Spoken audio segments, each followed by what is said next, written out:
Quiétude et tranquillité. C'est ainsi qu'on pourrait résumer ces images aériennes du Cameroun, ce pays qu'on surnomme l'Afrique en miniature. Mais derrière ces images se cache un conflit majuscule entre le ministère des Sports et la FECAFOOT, qui n'en finit plus de perdurer. Une saga dantesque, délicate à comprendre. Mais c'est pas possible. Mais vous pensez que vous êtes dans quel pays, monsieur? On ne promet rien, mais nous allons tenter de vous décortiquer cette situation ubuesque. Cannes 2021 en terre camerounaise.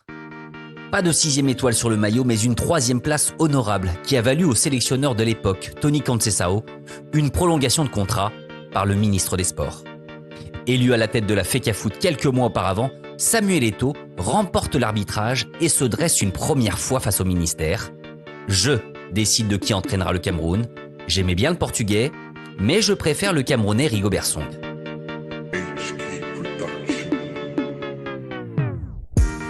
2 ans sur le banc des Lions indomptables, puis une élimination en 8e de finale de la dernière Coupe d'Afrique des Nations en Côte d'Ivoire, déception nationale et intervention présidentielle.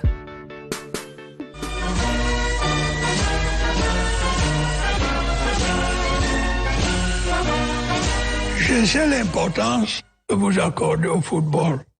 Le gouvernement et tout particulièrement le ministère en charge des sports ont reçu des instructions claires sur le sujet.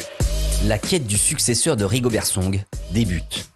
Narcisse Mouele-Kombi annonce que le Belge Marc Brice reprend les rênes de l'équipe nationale, accompagné par 2 adjoints.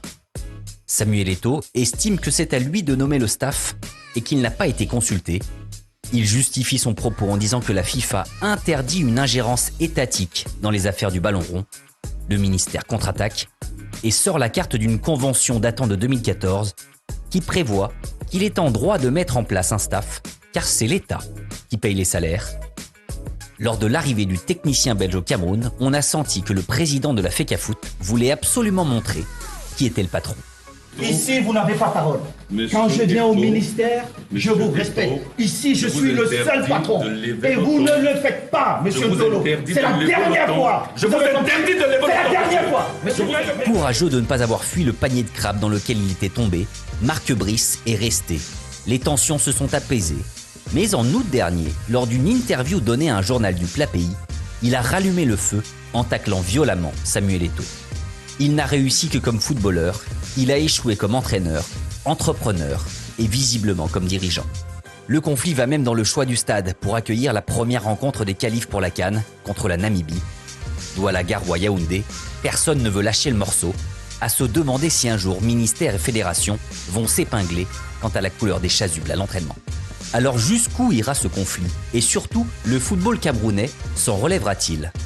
Si vous avez compris la situation actuelle, peut-être vous vous mentez à vous-même.